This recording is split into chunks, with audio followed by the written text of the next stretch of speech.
लहानांपासून ते मोठ्यांपर्यंत सर्वांनाच ही भाकरवडी आवडते।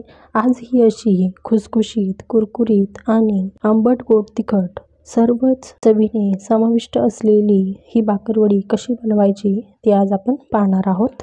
तुमचं सगळ्यांचं वैशाली किचनमध्ये मनापासून खूप खूप स्वागत। सुरुवातीला भाकरवडी बनवण्यासाठी आपल्याला वरचं आवरण भाकरवडीचं बनवायचं आहे। त्यामुळे एका बाउलमध्ये मी इथे 2 कप मैदा घेतलेला आहे।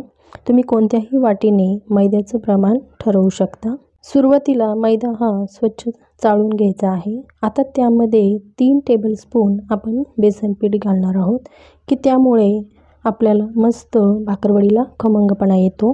तसेच त्यामध्ये चवीनुसार मीठ घालून घ्यायचं आहे आणि अर्धा टीस्पून असा हातावर चोळून ओवा घालायचा आहे, म्हणजे त्याचा स्वाद आणखीनच पिठामध्ये उतरला जातो।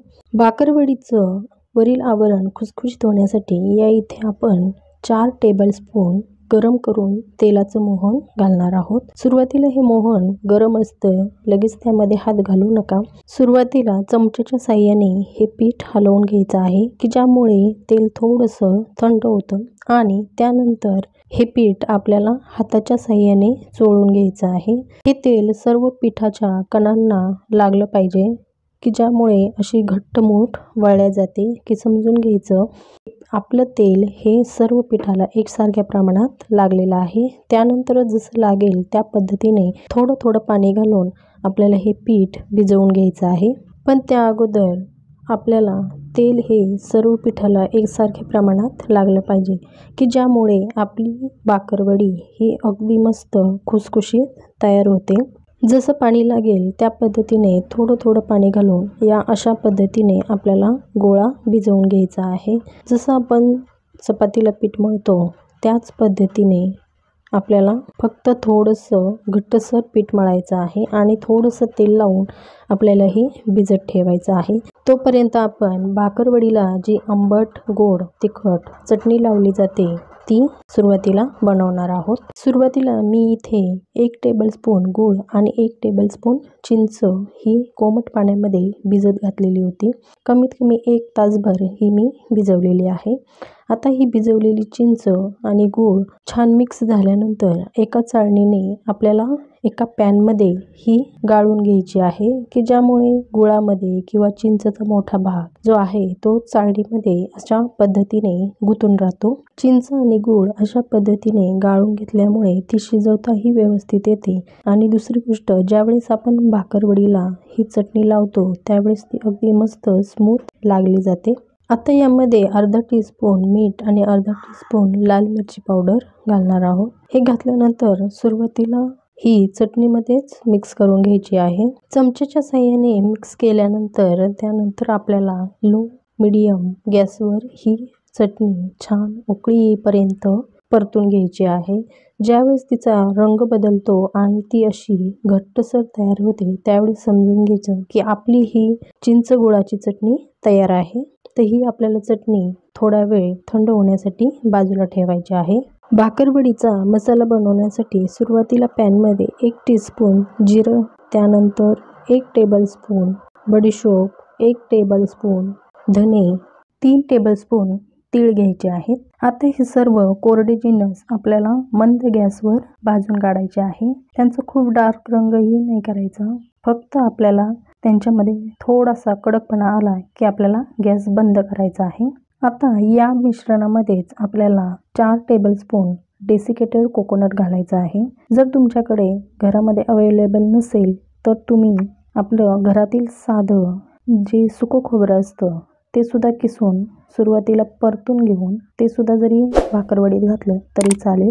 आता हे सर्व जिन्नस थोडेसे थंड झाले की मिक्सरच्या भांड्यामधून आपण त्याला दळून काढणार आहोत। आता हे कोरडे जिन्नस दळण्या अगोदर यामध्ये काही आणखीन सुके जिन्नस आपण ॲड करणार आहोत। यामध्ये आता 1 टेबलस्पून साखर घालणार आहोत, तसेच 2 टेबलस्पून लाल मिरची पावडर तुमच्या चवीनुसार, तसेच अर्धा टीस्पून हळद आणि अर्धा टीस्पून गरम मसाला आणि ह्या सर्व मिश्रणानुसार चवीनुसार मीठ, तसेच थोडंसं हिंग आणि बारीक चिरलेली कोथिंबीर।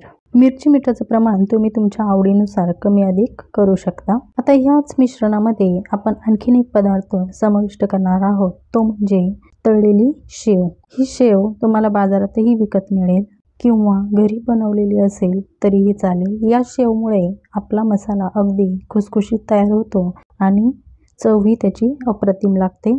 भाकरवडीचा मसाला इथे दळून तयार आहे। तर आता आपण जे भिजवलेले पीठ आहे ते पुन्हा एकदा हाताने मळून घेणार आहोत, की ज्यामुळे पिठामध्ये अधिक लवचिकपणा तयार होतो आणि पीठ थोडंसं सैल होतं। ह्या पिठाला अशा पद्धतीने हातावर किंवा पोळपाटावर तुम्ही मऊ करून घेऊ शकता आणि एकसारख्या आकाराचे आपल्याला इथे गोळे तयार करून घ्यायचे आहेत। गोळे एकसारखे तयार झाल्यामुळे आपल्या भाकरवड्या ह्या एकसारख्या आणि एका प्रमाणात तयार होतात। सुरुवातीला मी इथे पोळपाटावर एक गोळा घेतलेला आहे आणि तो अशा पद्धतीने मऊ करून आपण त्याची छोटीशी चपाती लाटणार आहोत।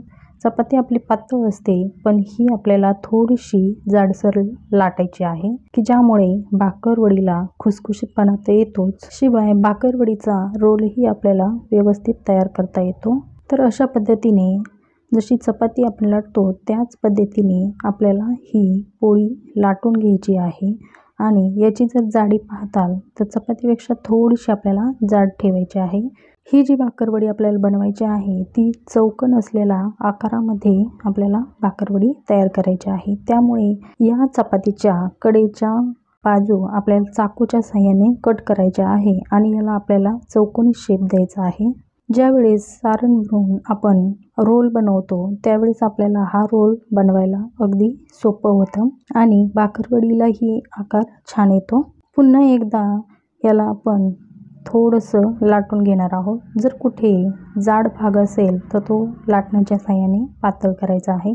आता आपण जी सुरुवातीला आंबट गोड चटणी बनवली ती चटणी त्यावर अगोदर लावून घ्यायची आहे। जास्तही लावायची नाही किंवा कमीही लावायची नाही, जेमतेम आपला मसाला त्या चटणीमध्ये चिटकेल आणि मसाला घालतानाही हैगय करायची नाही। जास्त मसाला भाकरवडीमध्ये भरायचा आहे, की ज्यामुळे आपली भाकरवडी अगदी मस्त चविष्ट आणि खुसखुशीत लागते।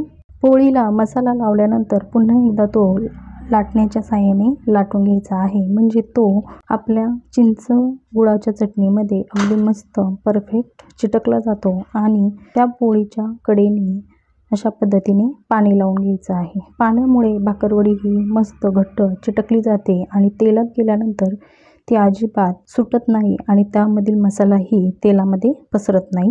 व्हिडिओत दाखवल्याप्रमाणे अशा पद्धतीने आपल्याला भाकरवडीचा रोल करून घ्यायचा आहे। सुरुवातीला त्याच्याकडं हळूहळू दुमडत जायचं आणि अगदी घट्ट हा रोल आपल्याला बनवायचा आहे, म्हणजे आपल्या भाकरवडीतील मसाला अजिबात भाकरवडीतून रोलमधून सुटत नाही। तर अशा पद्धतीने आपल्याला त्याचा रोल बनवून घ्यायचा आहे। पुन्हा एकदा या रोलला दाब देऊन पॅक करून घ्यायचा आहे आणि वरची जी कड आहे ती अशा पद्धतीने दाबून घ्यायची आहे, की ज्यामुळे भाकरवडीचा रोल सुटत नाही। ही खूप महत्त्वाची स्टेप आहे, ती जर तुम्ही फॉलो केली तर तुमची भाकरवडी ही अगदी परफेक्ट तयार होईल। हा रोल आपल्याला पुढे मागे करून अगदी घट्ट तयार करून घ्यायचा आहे, की ज्यामुळे रोल अजिबात सुटणार नाही।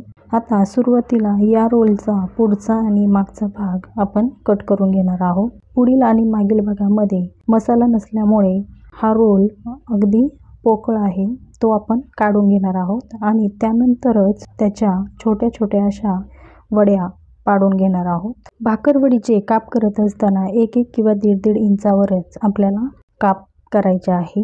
कापत असताना सुरी ही पुढे मागे करून कापायचं आहे, की ज्यामुळे भाकरवडीचा रोल अगदी आहे तसा परफेक्ट तयार राहतो। जर तुम्ही जागेवर चाकू दाबला तर ती भाकरवडी चपटी होते, म्हणून ही खूप महत्त्वाची स्टेप आहे। भाकरवडी कापताना चाकू पुढे मागे करूनच आपल्याला भाकरवड्या कापायच्या आहे, ज्यामुळे आपल्या भाकरवड्या अगदी लेयरदार येतात आणि मस्त त्यांना आकारही राहतो।